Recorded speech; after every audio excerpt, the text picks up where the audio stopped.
My church, and I was brought up Catholic in Poland, and I did go to religion. I went to, I had all the sacraments done, baptism and First Communion, and of course I had to go to church every single Sunday with my mom. And but that was pretty much it. I was kind of afraid of God with all the things that I was hearing. You know, you need to go to confession, you need to make sure you go to church every day, every weekend, or you know, or else. So yes, Catholic. So since moving to Canada 32 years ago, I stopped going to church, and I didn't had nothing to do with it.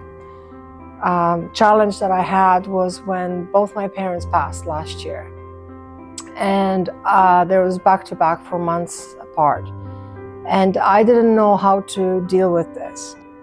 I had a chronic depression, and I had no idea that it was chronic, and I was very stressed and angry, bitter a lot of times, or I would run, or I would change jobs or situations or things.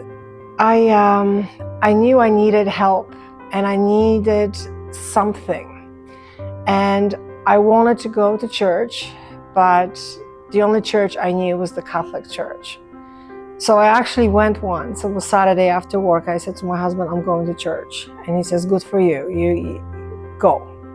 So I went to church, and of course the church was closed. So I just looked at the sky. I said, okay, really? I need you, and your church is closed. It was a few weeks after, I think it was mid-January, where I said to my husband, I said, I need to go to church, and I need you to come with me. And that's when we came here for the first time. So I do have a huge support system in him, and you wouldn't believe, but he comes to church with me every Sunday.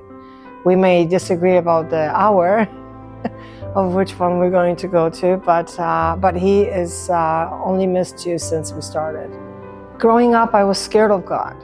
I didn't know that God, you can love him, and that he loves me, and that I can just be his friend.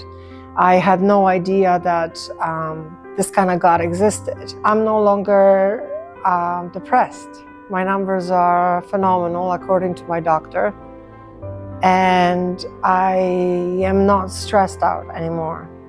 Now I just give it to him and ask, you know, what would Jesus do, and how would he guide me, or just pray and ask him for help.